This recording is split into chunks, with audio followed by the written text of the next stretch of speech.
All right. Good evening, everyone. We are on time to get started here. So thank you all for joining us here virtually. And if you're watching this later on YouTube, thanks for stopping by and taking a view as well. Tonight is one of our fellow online lecture series, sponsored by the Fellows Online Education Subcommittee. Um, my name is Alex Tomesch. I'm going to be moderating for us tonight. Um, And I just want to highlight that we will not have a talk next week, but the following week on the 21st, we will have a lecture on the management of Achilles tendon ruptures with Dr. Kenneth Chin being our speaker for that. So please put that on your calendar and tune in for that one as well. Tonight, like I said, my name is Alex Tomesch. I'll be moderating. We're going to be talking about foot and ankle x-rays, continuing our x-ray series that we've been doing. We are very lucky to have Dr. Robert Boutin joining us as well again tonight. Dr. Boutin is a clinical professor of radiology at Stanford, and he's the director of their musculoskeletal imaging fellowship. He is the president of the Society of Academic Bone Radiologists and serves on the appropriateness criteria panel for the American College of Radiology. And most importantly, tonight has over 30 years of experience interpreting radiographs of the ankle and foot. Just a reminder, our goals tonight are to provide additional education to your fellowship program's educational content, and particularly to provide education in focus of preparing you for your CAQ exam. If you have additional input, you can go online and submit input or suggestions online on the website here, or you can scan the QR code and that will take you to the website to provide that information as well. So just a few ground rules. Please mute your microphones and you can keep your videos off. If you have questions throughout the talk tonight, if they come up, just go ahead and put them in the chat. And then at the end, we'll have a Q&A and I will help kind of guide that. So without any further ado, I will turn it over to Dr. Boutin and we will get going. Excellent. Thank you so much. Happy New Year. Hopefully you can see that. We're going to be talking about some high yield radiographics exams of the foot and of the ankle. And very basic objectives are to review some anatomy that hasn't changed over time and at least 10 high yield radiographic diagnoses. We're also going to just show some correlative cross-sectional imaging, realizing that MRI is often helpful for evaluation of soft tissues, of joint internal derangements, and stress fractures early on. And if you need to escalate the imaging workup, CT is often best done for fracture characterization, typically other than stress fractures. So as you probably know, the typical radiographic series is 3 views, an AP, an internal oblique or mortise view, and a lateral view shown here. The anatomy, of course, tibia, fibula, talus. The medial clear space shouldn't be more than about 4 millimeters.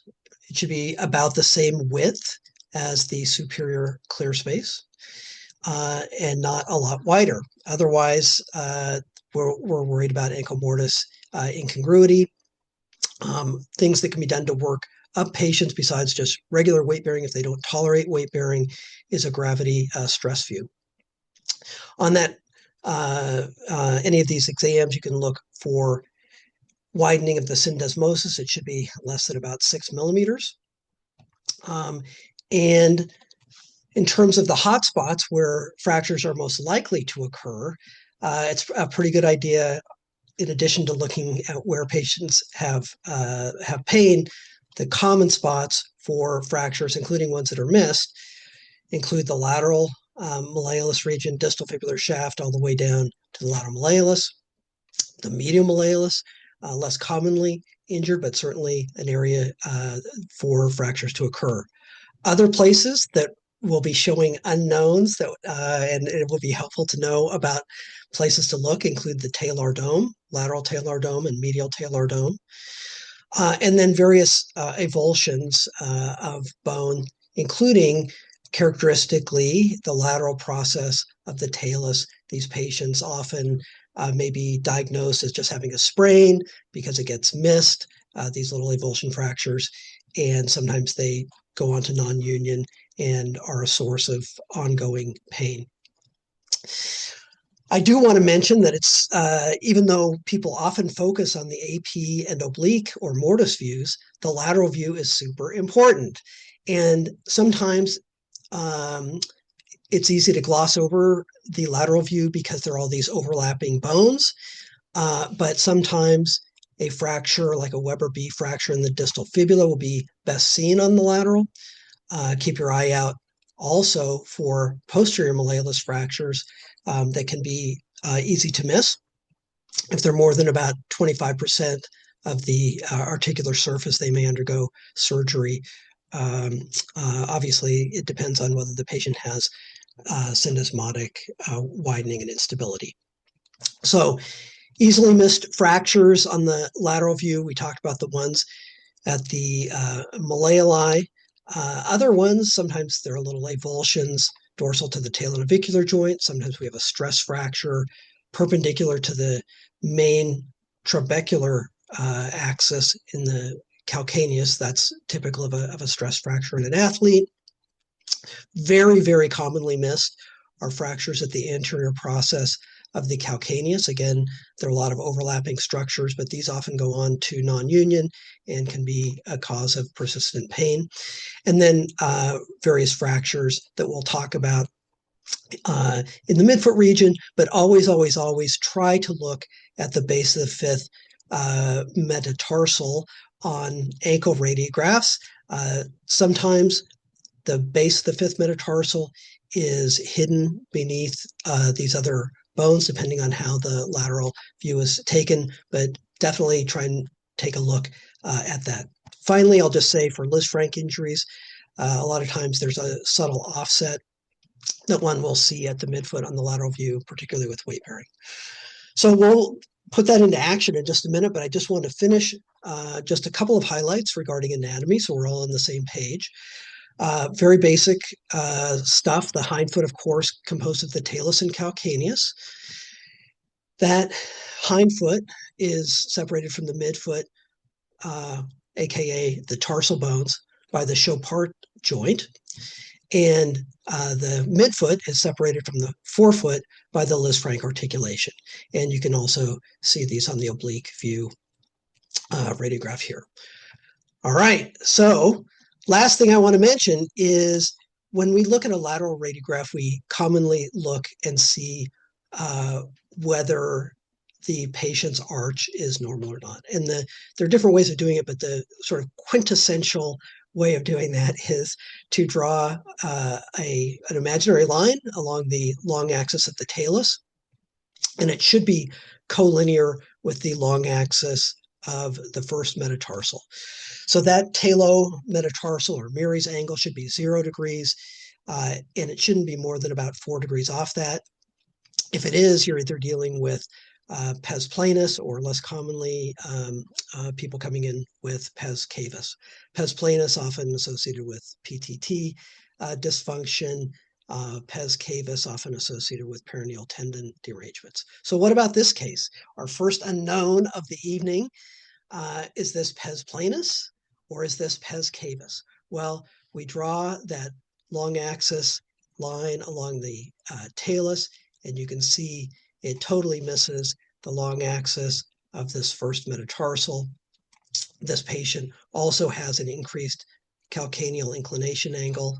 Sorry, my my drawing isn't very good here, but this is more than this is way too steep. So this patient has pes cavus, or a high arch. Okay, so patient comes in, has pain, and it, where the radiologist who is trying to help you, just be another set of eyes, often doesn't know where they hurt if the history is just pain.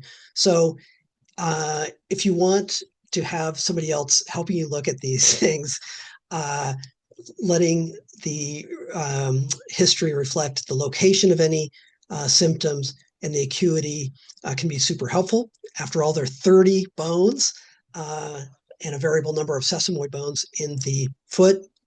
So if we're getting a foot and ankle and somebody has a distal phalanx fracture or some non-displaced fracture, it's going to be harder to pick up if we don't know where to look. And I'm certainly not complaining about what I do for a living. I love it, but I think a lot of radiologists feel like they don't get paid a lot for any given set of radiographs, and so they're often going pretty fast. Obviously, AI is going to change things a lot, but for our purposes tonight, when we're looking at a foot, places that I look include hotspots laterally. So we talked about the proximal aspect of the fifth metatarsal. Fractures can occur at the margins of the cuboid and the lateral aspect of the calcaneus little avulsion fractures. And then we always need to look at this C1 M2 interval, the distance between the first cuneiform and the second metatarsal base. Super important. And radiologists, regardless of where the patient hurts, should always be looking there. As we mentioned on the views of the ankle, but also on the foot, we need to look carefully at the anterior process of the calcaneus. Fractures occur here, easy to miss. This is also where if somebody had a coalition, a calcaneo-navicular coalition, that's where we would see that bridging bone or hypertrophic bone. Finally, when it comes to stress fractures, we're going to talk about several of them, but suffice it to say in the forefoot, the most common sites include the second and third metatarsal mid and distal shafts, and we can look early on for periosteal reaction. On the lateral view, again, try and look at that fifth metatarsal base because that's going to be super important. Finally, I'll just say before we start showing some unknown cases and testing our skills, I will say that if somebody has persistent pain and the radiographs are negative, it may be worthwhile to either get follow-up radiographs or escalate patients to ultrasound, MRI, or CT for those negative or non-diagnostic radiographs. And obviously, point-of-care ultrasound is incredibly powerful. With respect to MR, we're usually using it for ligaments, tendons, joints, and stress fractures, but it can miss little avulsion fractures. And it's often CT that's most helpful for those small avulsion fractures or complex fractures with high energy trauma. Just to show an example of the kinds of things shown with an acute injury to the ankle here, an anterior talofibular ligament tear. Here's sort of the thickened edematous anterior talofibular ligament, and it's discontinuous here with fluid signal filling that gap created by the tear. And a little bit more proximally, here's a patient with an anterior inferior tib fib ligament, high-grade tear at the attachment to the fibula. All right, so let's get going with some cases. I'm having fun. I hope you are too. First unknown case. What do we got here? 3 views the ankle. Well, that checks out. That's how many we should have. 31-year-old male, twisting injury. Well, of course, this is just a warm-up case.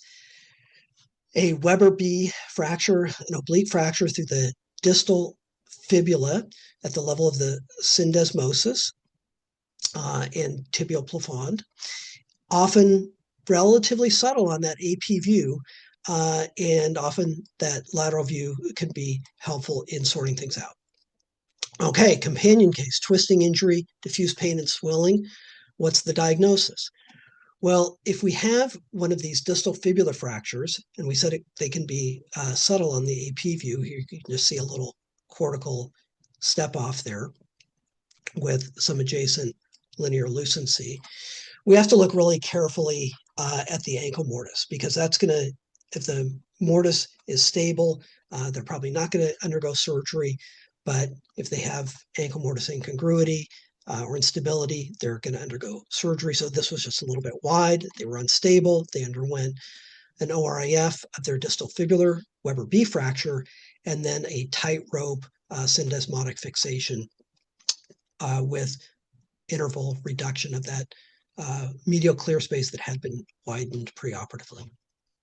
Okay, so those Weber B fractures we differentiate from the tiny little avulsions at the distal tip of the lateral malleolus, the Weber A fractures like we see here.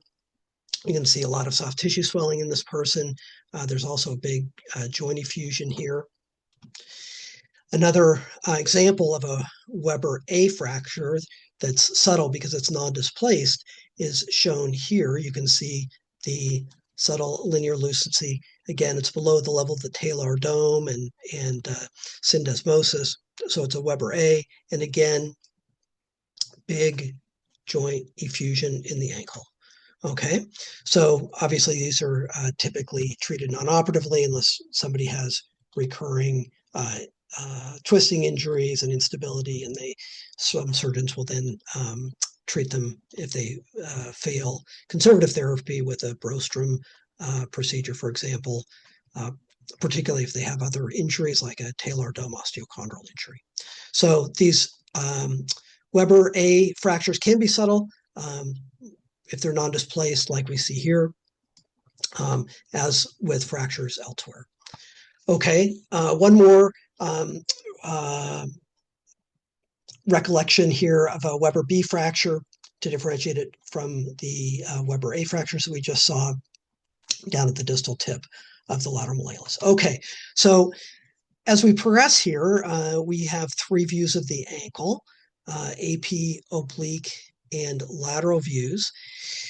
And here we can see that there's a fracture here. It looks like it's in the fibula, right? So it looks like it's going to be another one of those Weber B fractures. But wait, there's more. It turns out that one of those fractures that's commonly missed is a fracture at the posterior malleolus. And on this previous exam, that lateral malleolus Weber B distal fibular fracture was projected right over that posterior malleolus fracture. So do be careful to look at the posterior malleolus and be humble about detecting those, because they can be tough, but clearly on follow-up, this person had this posterior malleolus fracture in addition to their lateral malleolus fracture. So look at all the malleoli, lateral, medial, and posterior. All right. 18-year-old woman with pain after a half marathon. What is the scoop? Well, since we don't always get a history of where somebody hurts, we often ask our technologists, or we always ask our technologists, but they sometimes humor us by putting a marker on the skin at the site of interest identified by the patient at the time of the exam. And on this particular case, you can see that there is this little bit of periosteal reaction here. And the corresponding MR also shows this periosteal reaction with a ton of edema signal in both the soft tissue, but also in the bone marrow. And so this is a stress fracture of the distal fibular shaft in somebody who had been training for and just completed their half marathon. On the axial images, I just wanted to show you the correlative findings of that edema and periosteal reaction with the fracture line going into the lateral cortex. And as we scroll through these axial images, you can see what a distal fibular fracture looks like. Here's the skin marker at the time of the MRI. And so these stress fractures can be subtle, and although one can often just get follow-up radiographs, if you want an answer sooner, MRI as well as ultrasound can often be helpful. All right, 35-year-old female with pain, twisting injury. I'll let you look at this for a moment. We have the AP, mortise, and lateral views. The first thing that might strike you is that there is a small ossific fragment here. But one of the findings that we said, one of the hotspots to look for, we said was the lateral talar dome. So in this particular case, you can see that the lateral talar dome is remarkable for this osteochondral lesion.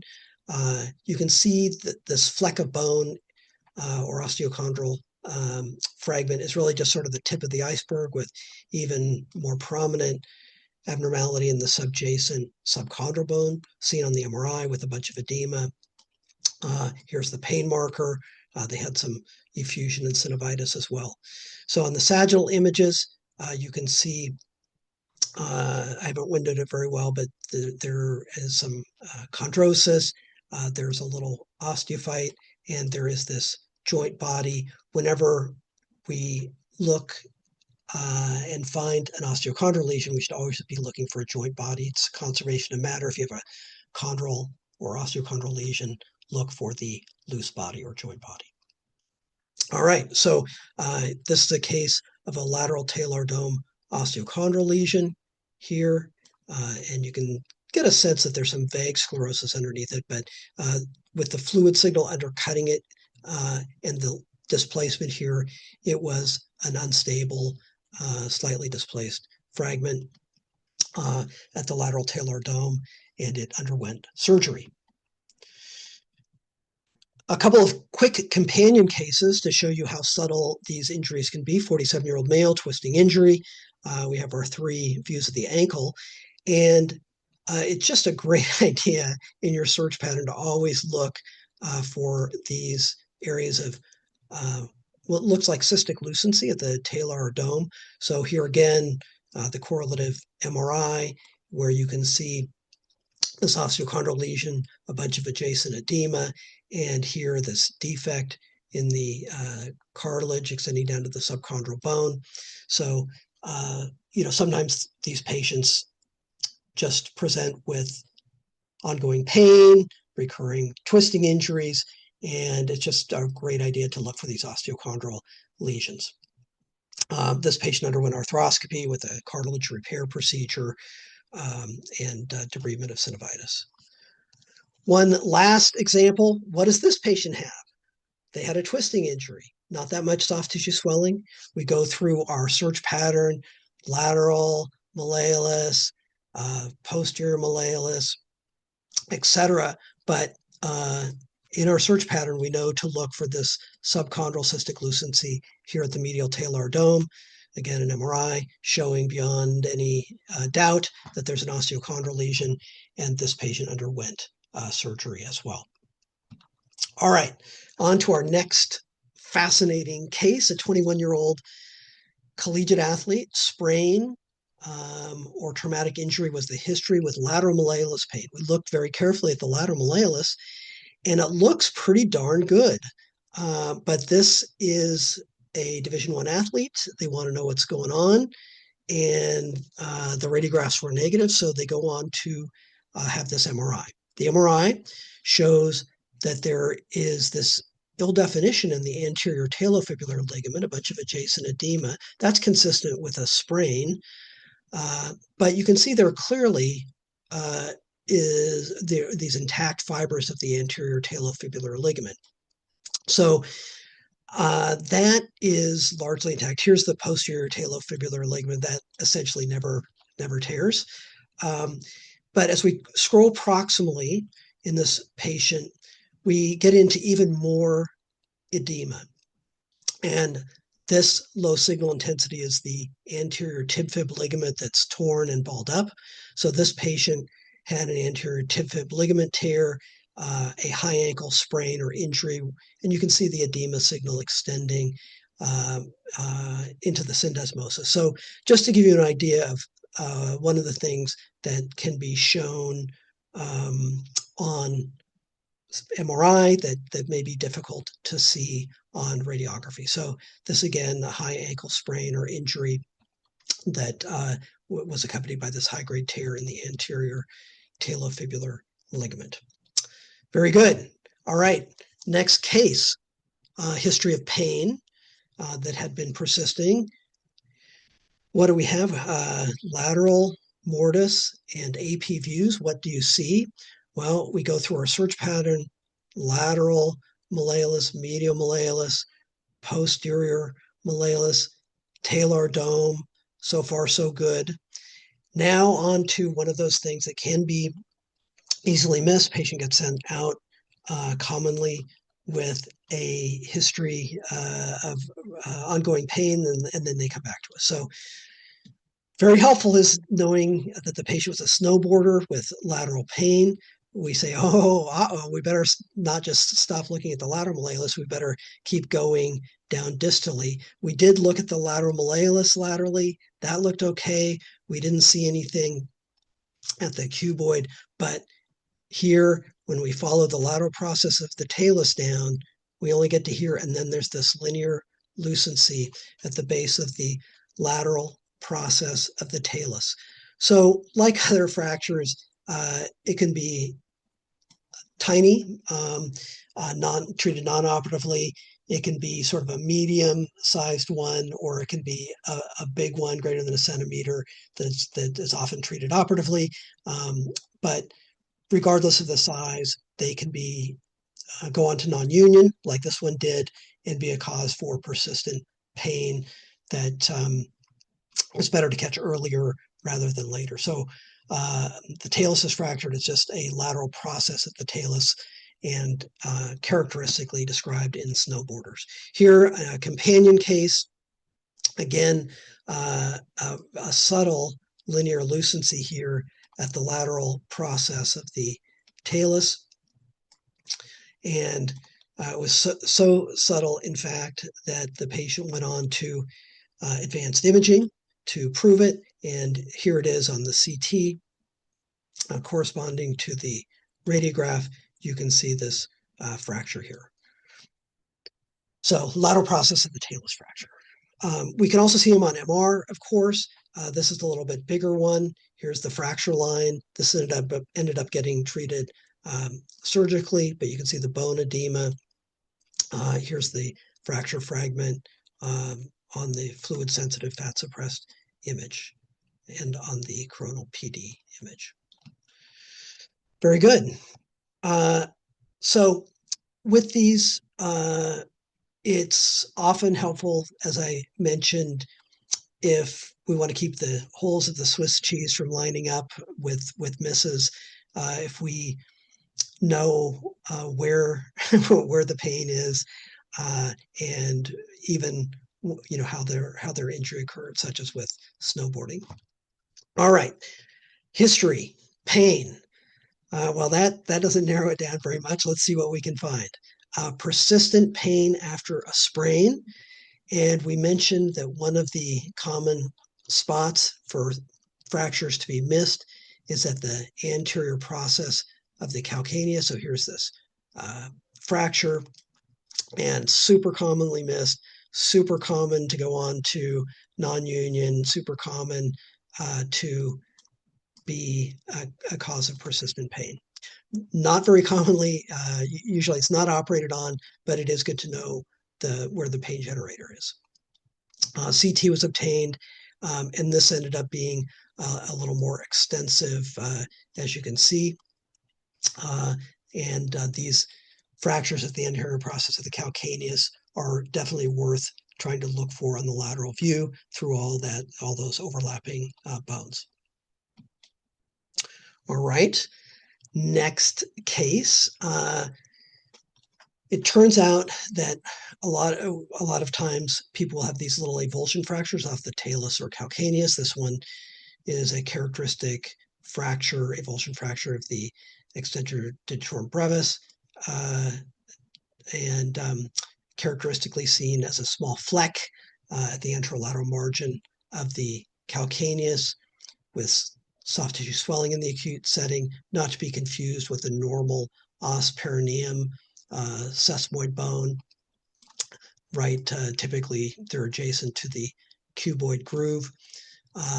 So this patient does not have an os perineum, but you can see that this looks like a little avulsion fracture fragment. It looks sort of irregular. It's not corticated over here.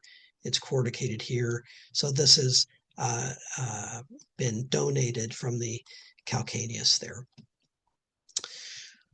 Here on the AP view of the ankle, you can also see it down here with a bunch of soft tissue swelling. So keep your eyes out for these. They are common, not operated on, but super common for a pain generator. Extensor digitorum brevis avulsions. Great.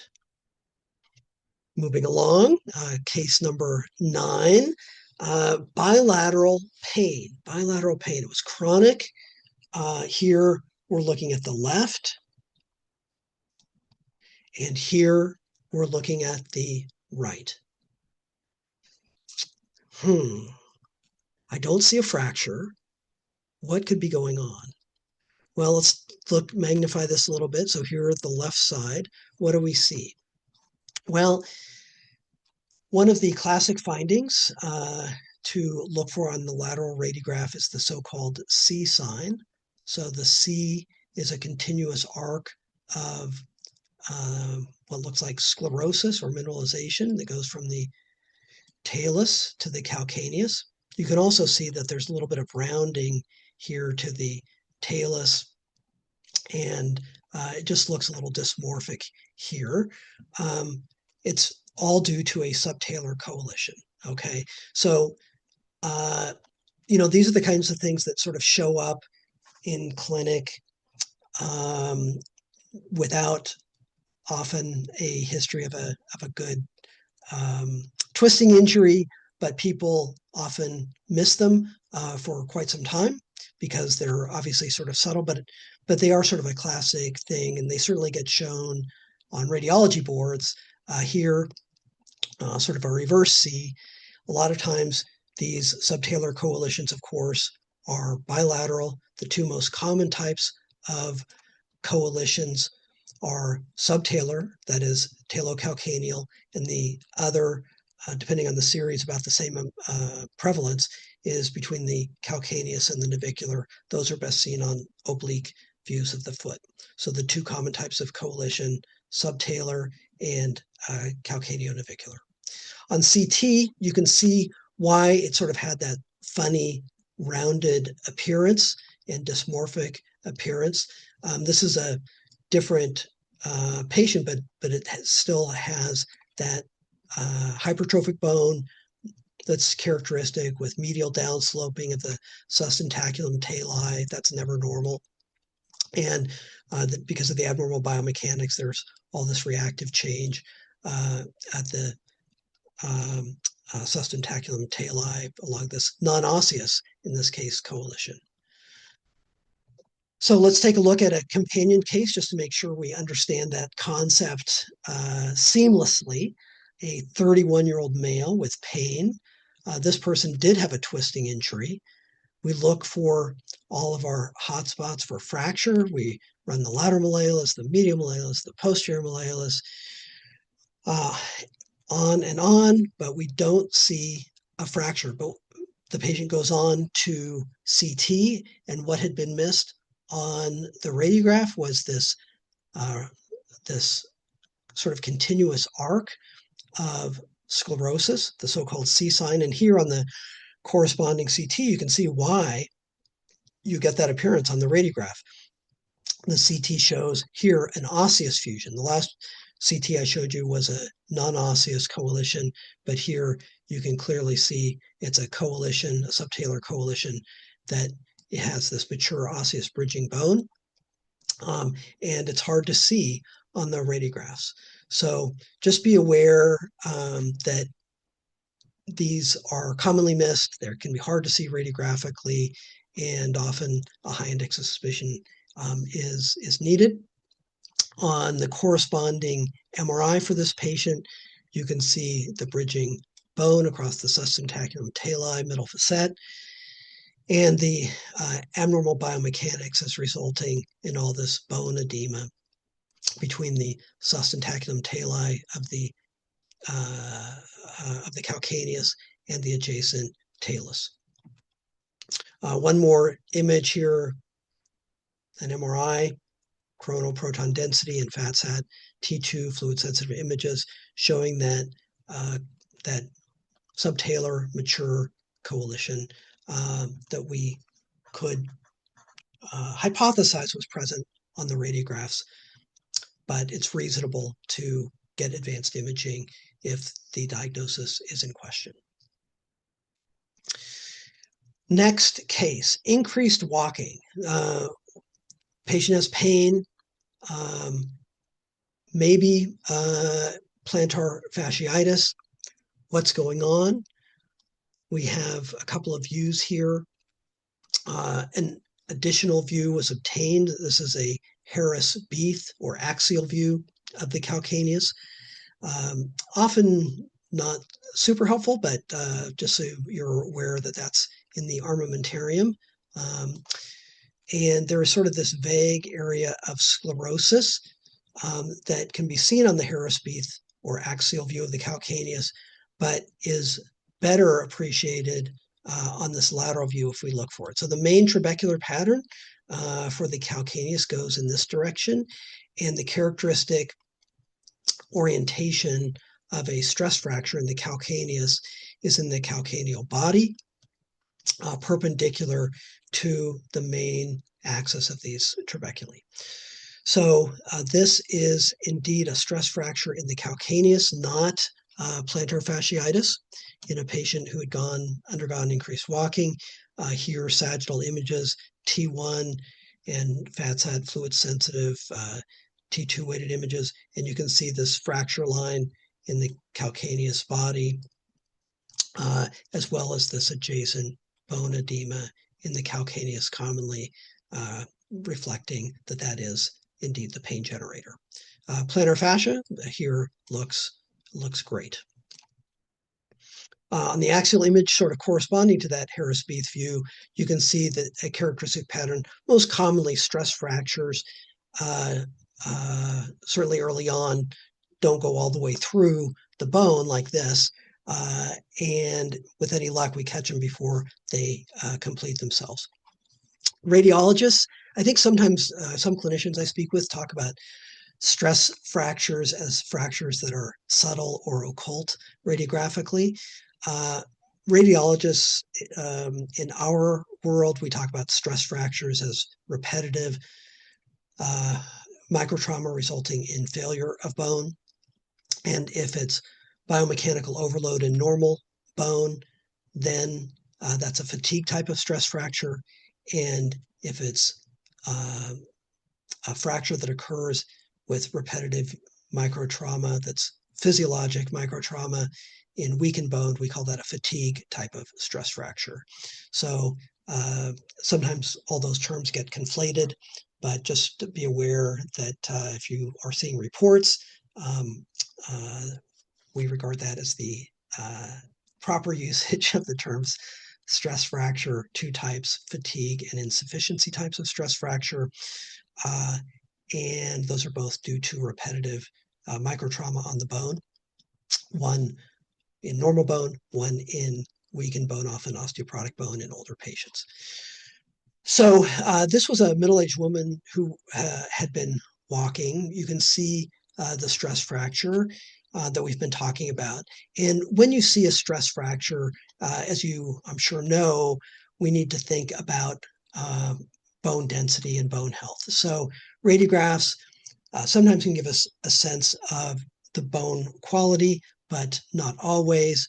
And the typical way of evaluating patients is to make sure that they are plugged in, if appropriate, to getting bone density screening, such as with a DEXA scan, and then treated as appropriate, for example, with bisphosphonate. So this patient had low bone density. Their T-scores were less than minus 2.5, and that's why they probably had this stress fracture with walking.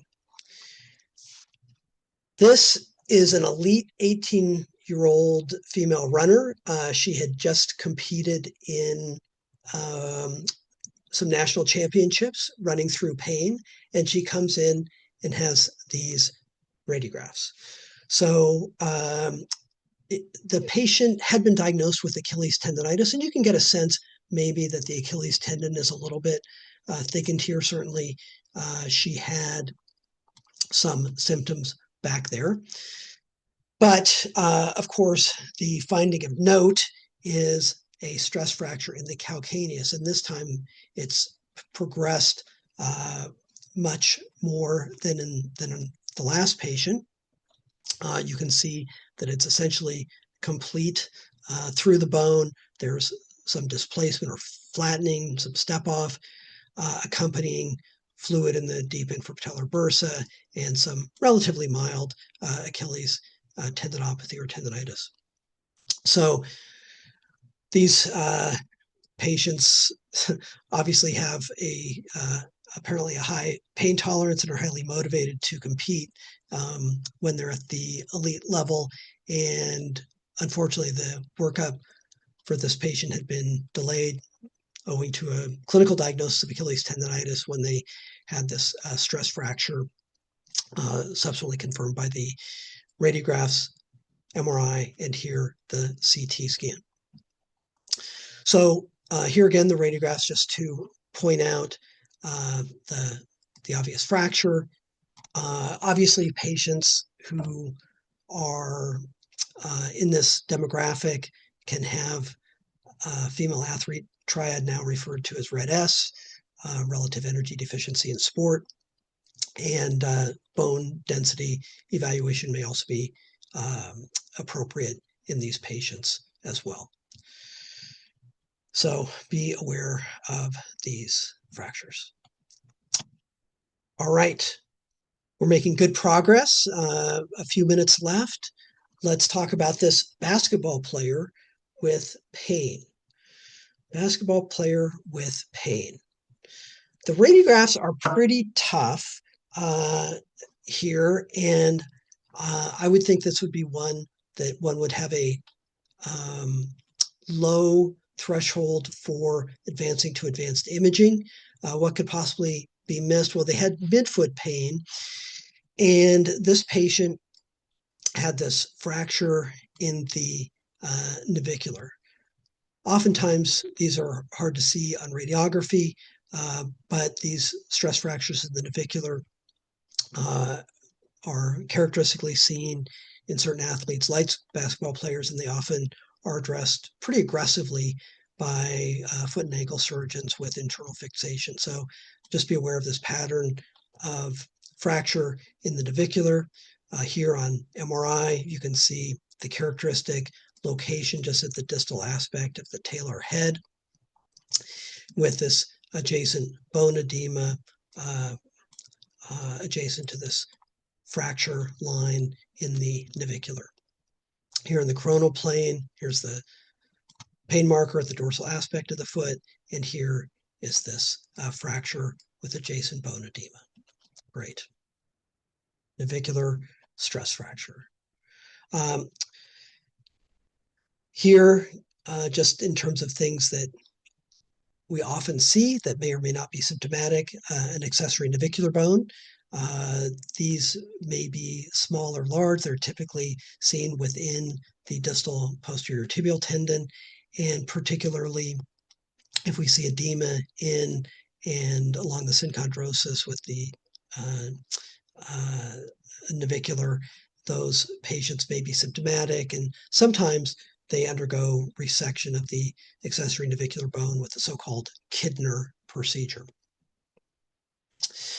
So next case, we said that when we look at a foot, there is something that we always have to look at.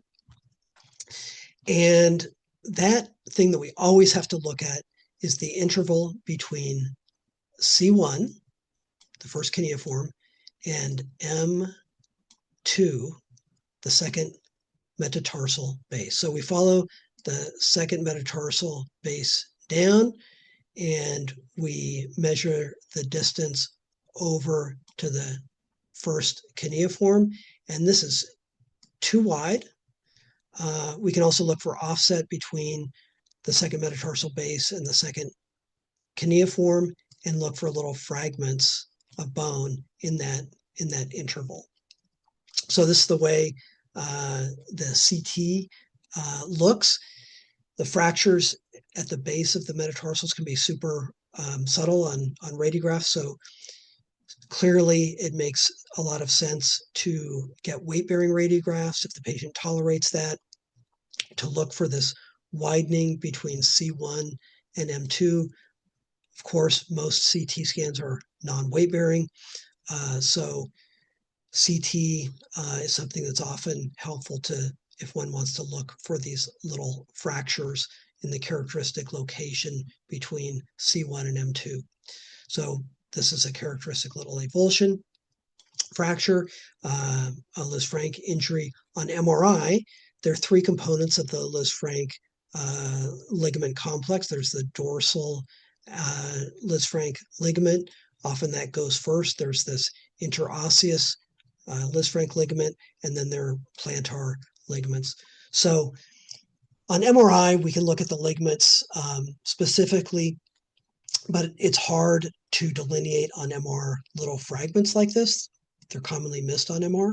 So it's a little bit dealer's choice on whether to get the CT or the MR if Lisfranc injury is suspected.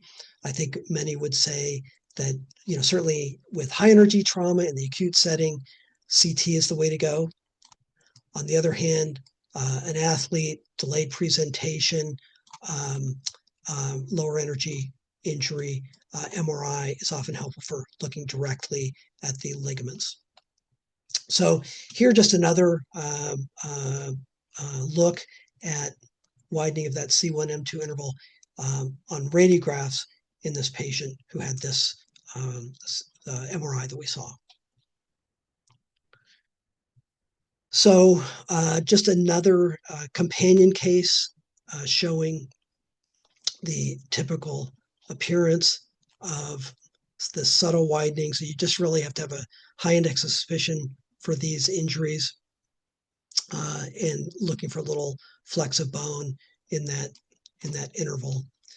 Here, the corresponding MR. This was an avulsion fracture here off of the first cuneiform or medial cuneiform. And last two cases, hopefully you're hanging in there, looking at the forefoot, BB placed at the site of patient symptoms, overlying the distal second, third metatarsal shafts. What do we see? Well, we see an incidental finding of a bipartite medial or tibial hallux sesamoid bone. These are 9 times more common than a bipartite lateral hallux sesamoid bone, so we commonly see these, and they're typically with a bipartite sesamoid bone, they don't fit together the same way as a fracture would. They're right at the equator. That would be less common for a fracture, and oftentimes, of course, the patients are not symptomatic there. So let's direct our attention to the second and third metatarsal shafts. As we look very closely with magnification, we can see that the earliest manifestation of a stress fracture is some subtle periosteal reaction. So it's helpful to have old exams since sometimes there will be some periosteal thickening along the metatarsal shaft, but this focal periosteal reaction is something that grabs our attention, not least of all when it's right adjacent to that pain marker. And on follow-up radiographs, you can see this periosteal reaction blooming because of the underlying stress fracture. It's still hard to see a discrete fracture line, I have to say. There might be a little lucency right here, but it's hard to see. Here, magnified up, another look at that periosteal reaction, and the patient then went to MRI, and you can see this marked edema in the bone marrow and the adjacent soft tissue Here is the fracture line with the bone marrow edema on both sides. Here's that fracture line with the bone marrow edema and soft tissue edema adjacent to that fracture in the third metatarsal shaft due to repetitive use or microtrauma. This was a fatigue type of stress fracture, non-displaced, but still very painful. Here you can see a little bit of increased signal in the cortex itself.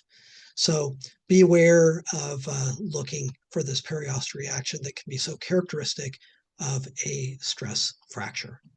Finally, one bonus case, and then we can open it up for Q&A. You can see the pain marker here in an athlete. This is a little bit north of the ankle, but it was part of an ankle and tib fib exam. And as we look closely, we can see the similar sort of thing that we saw in the second or third metatarsal in that last case, that sort of fuzzy cortex, a little bit of periosteal reaction, and it's right adjacent to that pain marker, isn't it?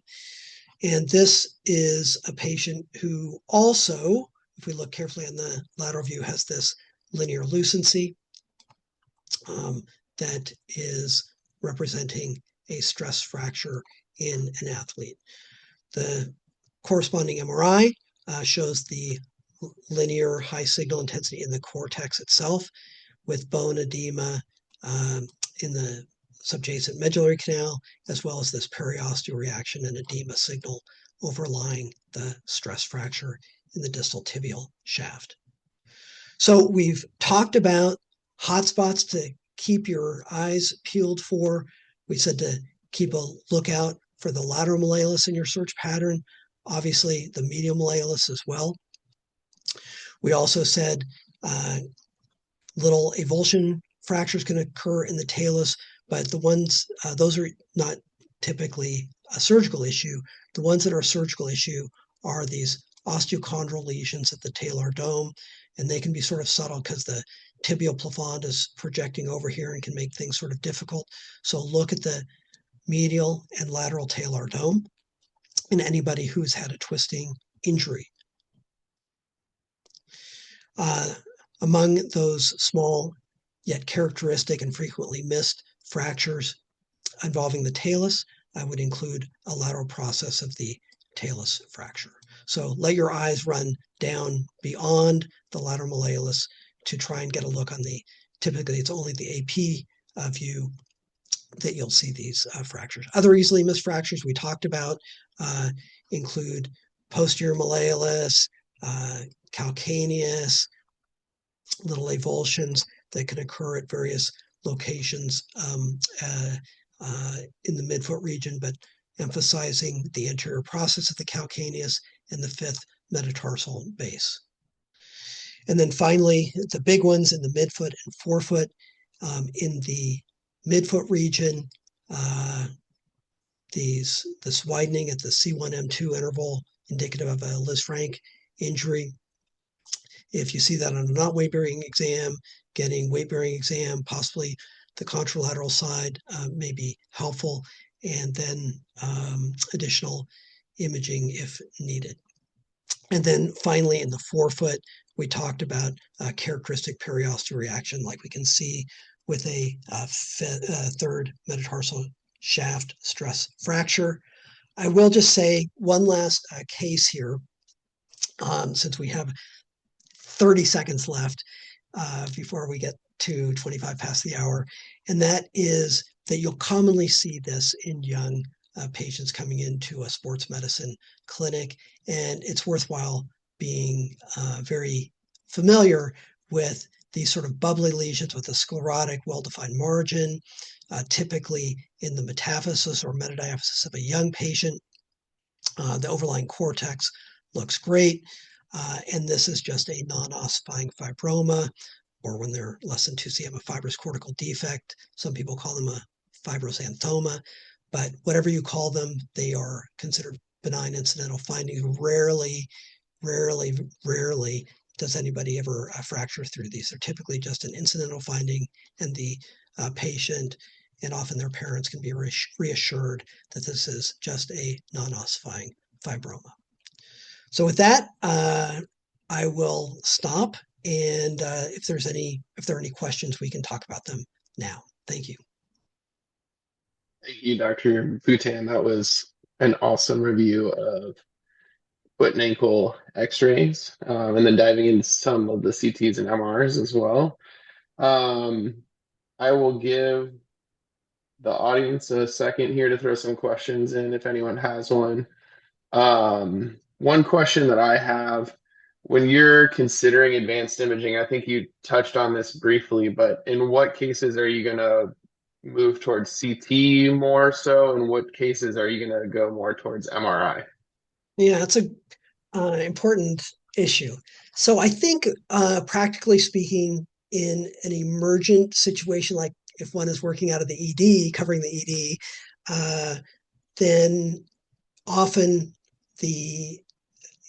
if one wants to get an answer right away, CT is going to be the way to go, find that fracture, for example. Whereas often on an outpatient basis with patients who might have negative radiographs, failed conservative therapy, like a course of PT, ongoing pain, concern about ligamentous derangement, osteochondral lesion, ligamentous derangements that actually might undergo repair, and of course, tendon injuries, those sorts of soft tissue injuries. Again, point of care ultrasound may be very effective at looking at some of those soft tissue injuries, but that would be when I would select MRI as opposed to CT. Perfect. Thank you. What if you Another have, question. Go ahead. can I ask a question? What if you have a navicular fracture or that you can see or a fracture that you can see on X-ray and you're contemplating surgical fixation and it's like multiple fragments? Would you choose CT over that versus MRI? Hey, Laura. Hi. Yes, thank you for the question. So I would choose CT for a couple of reasons. Number one, the fractures may be small and incomplete, but even when they're and so because of that, spatial resolution is at a premium. Spatial resolution is better on CT than it is in MRI. MRI has better contrast resolution, but not as good spatial resolution. So these fractures typically are beginning, as you know, at the proximal dorsal margin of the navicular. And the surgeons that I have worked with in various locations are often very aggressive in athletes at putting a screw through those. I think particularly, in basketball players who want to get back on the court. So long story short, I think although MRI can be helpful at looking, ruling out other injuries and so forth, and certainly we can make the diagnosis on MRI, the best single go-to would be CT. Perfect. Couple other, hopefully quicker questions. Or, First one for shorter answers. okay, sure. First one, are there any other indications to get weight-bearing imaging besides concern for Lisfranc injuries? So I think we often get non-weight bearing views out of the emergency department, but I think in general, if the routine protocol that we advocate for in an outpatient setting is weight bearing, so it brings out things like abnormal alignment that may only come out with weight bearing, like pes planovalgus or other things like that. So I think, and furthermore, under a little bit of stress, some fractures may be a little bit more conspicuous. So I think if the patient can weight bear, that the standard would be to try to do the exam with weight bearing. Perfect. Last question we have on here, going back to your case with the basketball player, they're asking, are there signs of anterior impingement that you're seeing? It looks like there's maybe a small osteophyte at the tibial margin. Um, and is that potentially a chronic change associated with factors that predispose them to the navicular stress fracture? That's interesting. So we obviously are being asked this question by an astute observer. There was osseous hypertrophy at the anterior margin of the tibial plafond. That is something that predisposes patients to anterior impingement. It is something that the surgeons will commonly deep read if they're going in to do an ankle scope. That said, I'm not aware of any linkage in the pathogenesis between that and the navicular fracture. As far as I know, it was just true and unrelated. Awesome. Well, thank you again, Dr. Boutin, for joining us tonight. And thank you everyone online for taking the time out of your night to learn some more about radiographs. And that will conclude our session tonight. Thanks, everyone.